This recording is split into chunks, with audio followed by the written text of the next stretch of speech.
नमस्कार साथियों, स्वागत है एक बार फिर से आपका हमारे YouTube channel the knowledge Gurukul में। आशा करता हूँ कि आप सभी लोग अच्छे होंगे। तो दोस्तों, आजकल जो मुख्य रूप से चर्चा का विषय बना हुआ है कि उत्तराखंड पुलिस का जो यहाँ पर अंतिम परिणाम है वो यहाँ पर कब तक प्राप्त होना है, तो उसी के संदर्भ में आज की हमारी ये वीडियो रहने वाली है। तो अगर आप चैनल पर नए हैं तो सबसे पहले आप चैनल को सब्सक्राइब कर लें, क्योंकि जो राज्य से संबंधित भर्तियों से संबंधित हमारी निरंतर वीडियोस आपके पास आएंगी, उसके पास आप जल्द से जल्द उपलब्ध हो सकते हैं। तो इसलिए आप चैनल को सब्सक्राइब कर लें।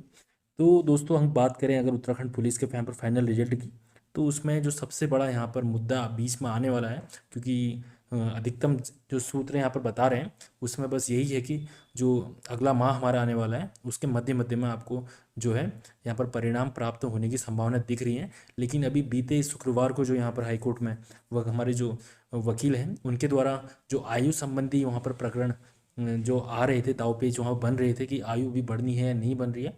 बढ़ रही है, तो उस चीज़ के ऊपर जो है शुक्रवार को वहाँ पर एक बार फिर से जो है छोटी मोटी वहाँ पर वार्ता हुई है जो हमारे सुप्रीम कोर्ट के मुख्य न्यायाधीश हैं उनके साथ। तो उनका वहाँ पर जो रुख रहा है शुक्रवार को मुख्य न्यायाधीश का, उनका मुख्य रूप से बस वही चीज़ है कि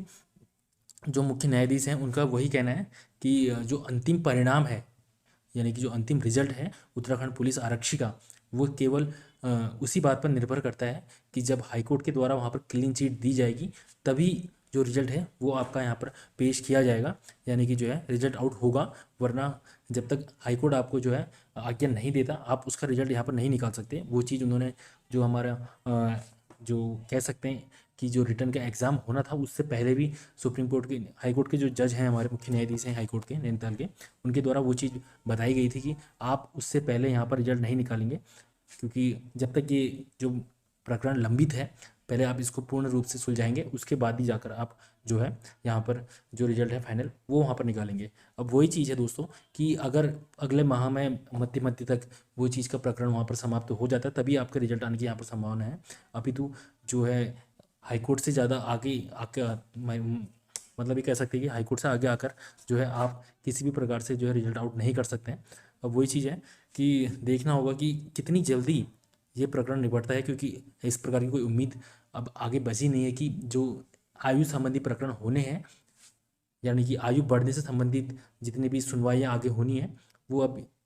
आगे कुछ सक्षम दिखाई दे रही हैं, क्योंकि जो हमारा अभी नया पैटर्न बना हुआ है यहाँ पे भर्तियों से संबंधित आयु सीमा उसमें ऑलरेडी बढ़ा दी गई है। यूके ट्रिपल एस के जो नए पैटर्न आ रहे हैं उसमें जो है दरोगा की आयु हमारी 35 वर्ष जनरल के लिए कर दी गई है,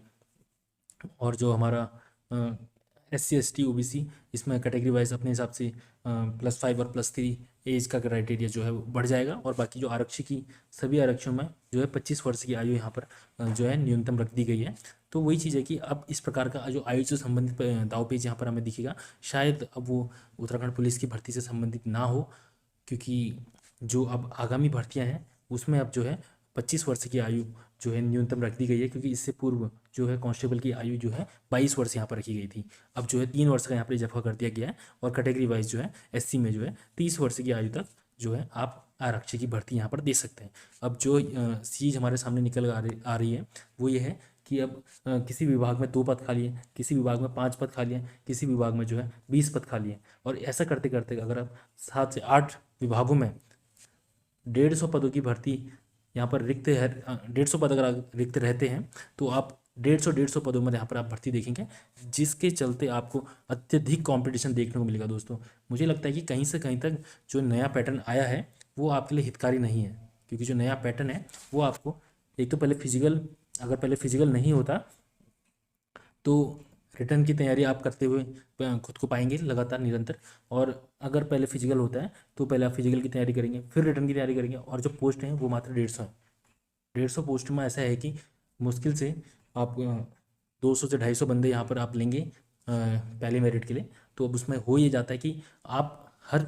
3 से 4 माह में पहले फिजिकल की तैयारी करेंगे, फिर आप रिटर्न की तैयारी करेंगे, फिर आप फिजिकल की तैयारी करेंगे, फिर आप रिटर्न की तैयारी करेंगे, या हो सकता है पहले आप रिटर्न की तैयारी करें फिर फिजिकल की तैयारी करें। तो इस प्रकार से आपका कहीं पर भी जो एक पूर्ण रूप से फोकस होगा वो आपको देखने को नहीं मिलेगा, और जो है इसमें बच्चा बहुत ज़्यादा परेशान होने वाला है, ऐसा मुझे लगता है व्यक्तिगत रूप से। क्योंकि 150 पदों पे अभी जो है 1500 पदों पर भर्तियां हैं, और किस प्रकार से जो आपने पैटर्न देखा अभी आयोग का इतना ज़्यादा पेचीदा है। अब आप जो है साथ में फिजिकल को भी लेके यहाँ पर चलेंगे, क्योंकि ऐसा नहीं है कि केवल फिजिकल की भर्ती के लिए आप फिजिकल ही करें